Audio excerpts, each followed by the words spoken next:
Hello everyone, स्वागत है आपके अपने यूट्यूब चैनल वाइस सर पर। तो हम यहाँ पर कर रहे हैं जल संसाधन चैप्टर है हमारा। इस चैप्टर में हमने बहुत सारी बातें जान ली है। जल संसाधन क्या होता है ये बताने की ज़रूरत नहीं, बात करने की ज़रूरत नहीं। जल क्या होता है, हाँ इस बारे में बात करने की ज़रूरत ज़रूरी है कि जल हमारे लिए, जल को संरक्षण करना, जल को बचाना, ये सब हमारे लिए क्यों ज़रूरी है। जल प्रदूषित किस प्रकार से होता है, जल प्रदूषण क्या है, इन सब बातों के बारे में हमने पीछे की वीडियो में बात की है। आज का हमारा मुद्दा क्या है, आज का टॉपिक क्या है, इसके बारे में हम देखने वाले हैं। आज का जो मुद्दा है हमारा, आज का जो टॉपिक है वो है हमारा, पढ़ने वाले हैं हम जल संसाधन, वर्षा जल संग्रहण एवं उनका पुनर्चक्रण। अब कहने का मतलब क्या है,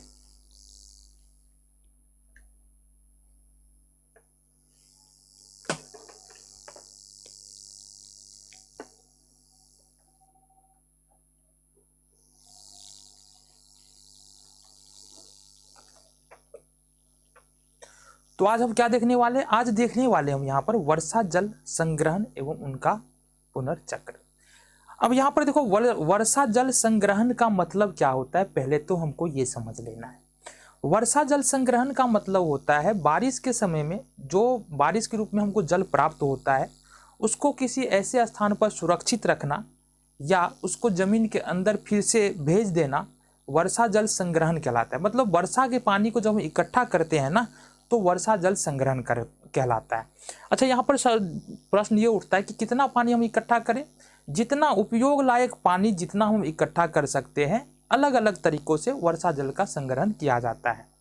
पुनर्चक्रण मतलब क्या है कि पानी जो है ना कहाँ से आता है, हम यहाँ पर देखने वाले पानी कहाँ से आता है। पानी हम नदी से लाते हैं, तालाब से लाते हैं, कुएं से लाते हैं, हैंडपम्प से लाते हैं, ठीक है। इन सारे सोर्स से हमारे पास पानी आता है। जब वर्षा एक बार हो जाए ना तो वर्षा के पानी को पुनः इन्हीं सोर्स तक पहुंचाना ही उनका पुनः चक्रण कहलाता है। तो हमने क्या जाना, वर्षा जल संग्रहण का मतलब होता है वर्षा जल को इकट्ठा करना। कहाँ इकट्ठा करेंगे इसके बारे में अभी हम बात करने वाले हैं। दूसरा बात है पुनः चक्रण का मतलब क्या है कि ये पानी का जो पूरा चक्र चल रहा है ना, जल चक्र, इसको बनाए रखना पानी को, वर्षा जल का पुनः चक्रण कहलाता है। इसके बारे में और बातें करने वाले हैं यहाँ पर, यहाँ आराम से रहो, बैठे रहो, देखो यहाँ पर, ठीक है। आगे देखिए क्या देखने वाले हम, भूमिगत जल का 22% भाग संचय वर्षा जल की भूमि में प्रवेश करने से होता है।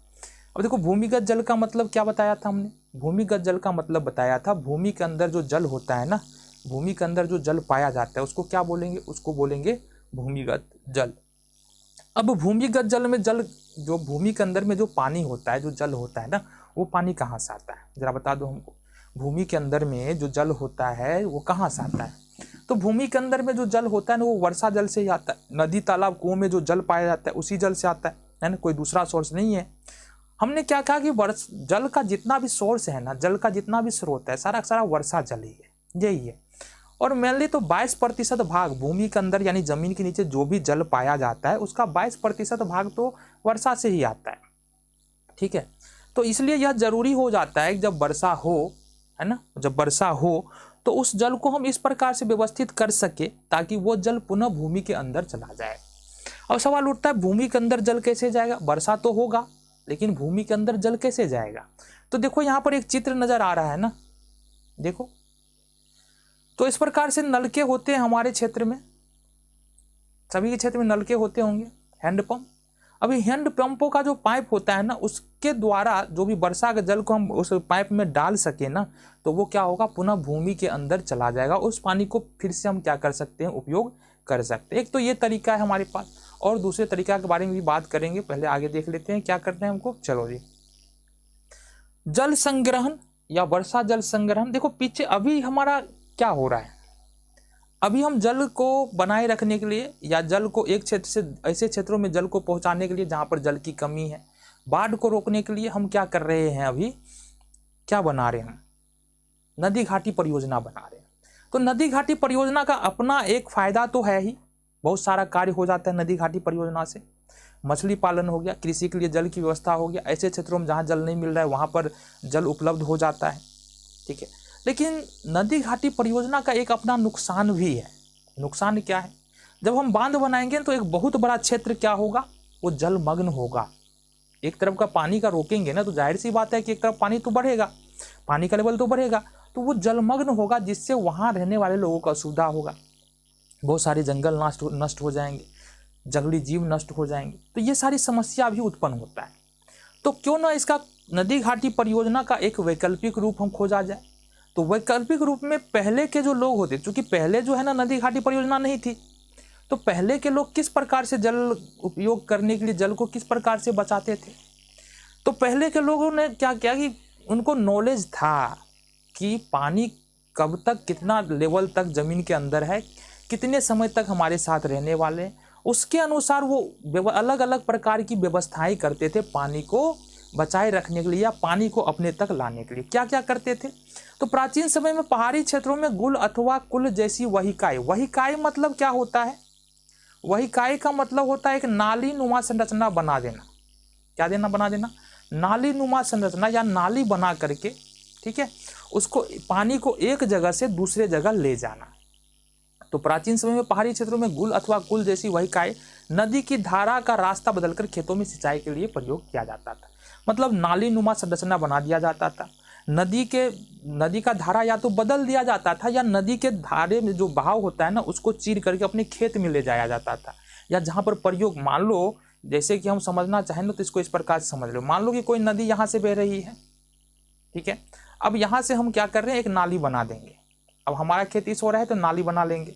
अब नाली, अब यहाँ देखो नदी का रास्ता, नदी तो सीधा बह ही रहा है ना, साथ ही साथ इस नाली के द्वारा क्या होगा, पानी हमारे खेतों तक चला जाएगा। तो इस नाली की सहायता से क्या होता है, सिंचाई कामों में या हमारे लिए जो भी जल जरूरी होता था।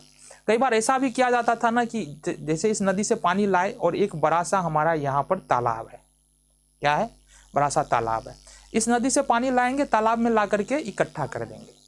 अब जब नदी में जब पानी कम जाएगा ना तो इस तालाब में तो पानी रहेगा, इस तालाब में तो पानी रहेगा, इस तालाब वाले पानी का बाद में हम उपयोग कर सकते थे। तो इस तरह के जो तकनीक है वो पुराने समय में, प्राचीन समय में लोग लगाया करते थे पानी को बनाए रखने के लिए, क्योंकि पानी तो बहुत ज़्यादा महत्वपूर्ण है, हमारे हर एक कार्य में पानी का अपना योगदान है, पानी के बिना तो जीवन संभव ही नहीं है। तो यहाँ पर प्राचीन समय में नदी घाटी परियोजना नहीं थी, अभी तो नदी घाटी परियोजना हो गया, तो ऐसे क्षेत्रों में भी पानी चला जाता है जहाँ पर पानी नहीं है, ठीक है। लेकिन पुराने समय में लोग क्या करते थे, कुल या गुल बनाते, मतलब नाली बना करके जल ले जाते थे, नदियों का रास्ता बदल दिया, रास्ता तो नहीं बोल सकते, नदी से नाला या नहर चीर करके, नहर ला करके क्या करते थे, सिंचाई का काम हो गया और दूसरे कार्य किया करते थे, ठीक है। नेक्स्ट देख लो जी, पश्चिम भारत खास करके राजस्थान में पेयजल हेतु वर्षा जल संग्रहण छत पर करते थे, अभी भी बहुत सारे जगहों पर होता है। अब छत पर वर्षा जल संग्रहण कैसे होता है, देखो यहाँ से अभी इस पिक्चर से भी समझ सकते हैं।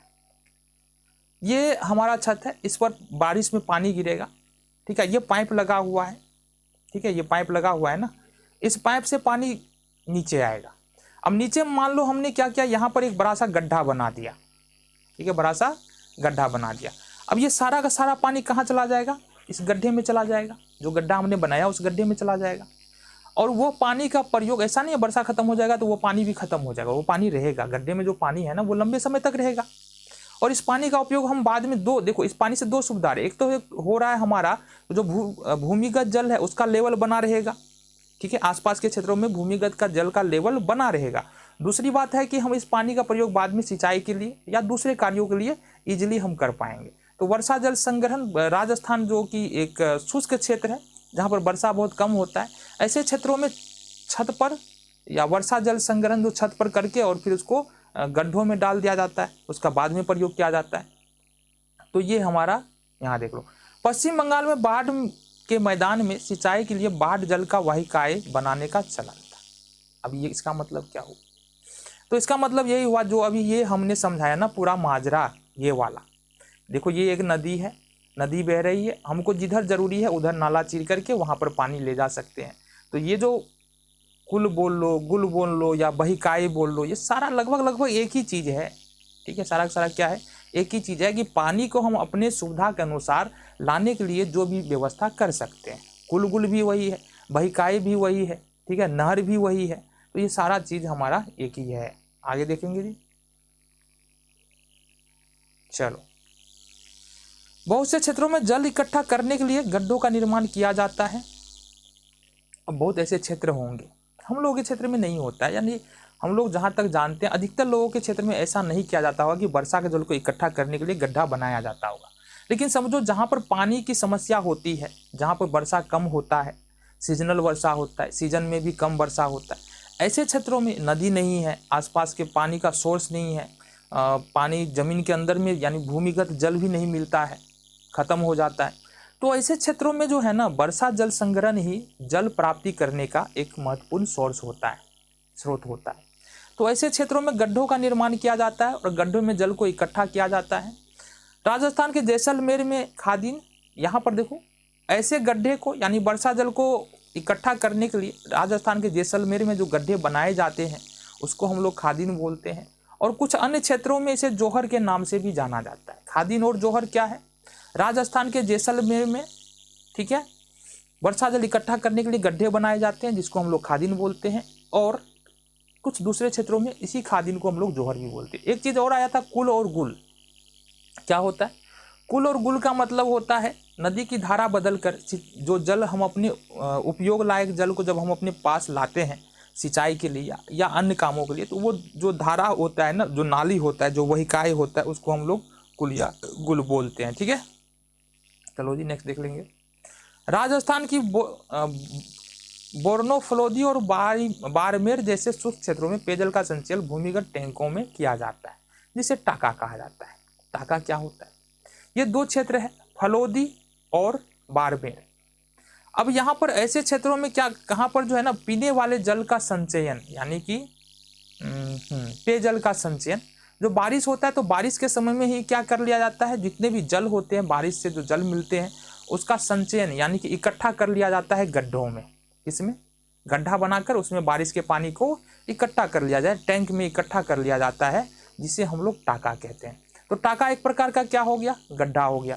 गड्ढों में बारिश के पानी को इकट्ठा कर लेंगे और जब बारिश नहीं होगा, जब समस्या होगी, जल जब कम होगा, तो उस पानी का उपयोग हम लोग कर सकते हैं, तो उस गड्ढे को ही टाका कहा जाता है। और यह काम कौन कर रही है? राजस्थान की एक NGO संस्था है तरुण भारत, जो बहुत लंबे समय से इस टाका पर काम कर रहे हैं, मतलब गड्ढा बनाने का काम कर रहा है, जो लोगों को बताता भी है किस प्रकार से हम वर्षा जल संचयन कर सकते हैं, किस प्रकार से टाका का निर्माण कर सकते हैं, उस टाका के अंदर किस प्रकार से जल हमारा स्वच्छ रहेगा। इन सारी बातों के बारे में यहाँ पर बताया जाता है। किसके द्वारा? राजस्थान की एक संस्था NGO तरुण भारत के द्वारा। ठीक है, आगे देखिए। कर्नाटक के मैसूर जिले में स्थित गंडाथूर गांव, एक गांव है गंडाथूर गांव। इस कहानी को समझो। गंडाथूर गांव में लगभग 200 घरों पर, एक दो नहीं है, 200 घरों पर वर्षा जल संग्रहण का व्यवस्था किया गया है। कर्नाटक के मैसूर जिले में एक गांव है गंडाथूर, जहां पर 200 घरों का निर्माण इस प्रकार से किया गया है कि वर्षा का जल बर्बाद ही नहीं होगा, अधिक से अधिक जल बचाने का प्रयास किया गया। यानी कि टाका बनाया होगा, गड्ढा बनाया गया होगा, टैंक बनाया गया होगा, और छत पर जितना भी बारिश का पानी आता होगा उन सारे पानियों को गड्ढों में, टाकों में, टैंकों में जमा कर लिया जाता होगा, बाद में उस पानी का प्रयोग किया जाता होगा। तो ये एक बेहद ही रोचक तत्व है कि वर्षा जल का संचयन जो है वो 200 घरों में करने की व्यवस्था है। ठीक है, तो देखो हम तो यहाँ पर रह रहे ना, हमको तो लगता है चलो भाई पानी तो है ही हमारे पास, लेकिन देखो जिन क्षेत्रों में पानी नहीं है, अब ये ऐसा नहीं है कि कहीं दूसरे जगह की बात कर रहे हैं, हम ये भारत की ही बात कर रहे हैं, राजस्थान की बात कर रहे हैं, बाड़मेर की बात कर रहे हैं, कर्नाटक की बात कर रहे हैं, इन्हीं सारी जगहों की बात कर रहे हैं। भारत के अंदर ये स्थिति है। हो ना हो कल आने वाले 10, 20, 50 साल में हमारे क्षेत्रों में भी यही स्थिति उत्पन्न हो जाए। जिस हिसाब से जल प्रदूषित हो रहा है, जिस हिसाब से जल खराब हो रहा है, जिस हिसाब से भूमिगत जल का लेवल गिरता जा रहा है, ये स्थिति हमारे साथ भी होना तय है, चाहे आ जाए या 100 साल बाद है, ये स्थिति आएगी। अगर हम सावधान हो जाते हैं, समझ लेते हैं बातों को, सब कुछ समझना शुरू कर लेते हैं, जल क्यों ज़रूरी है हमारे लिए, वर्षा जल संचयन करना चाहिए, तो हो सकता है ये स्थिति बहुत लंबे समय तक हम लोग टाल सकें, लेकिन रोक तो नहीं सकते। ठीक है, आगे देखो।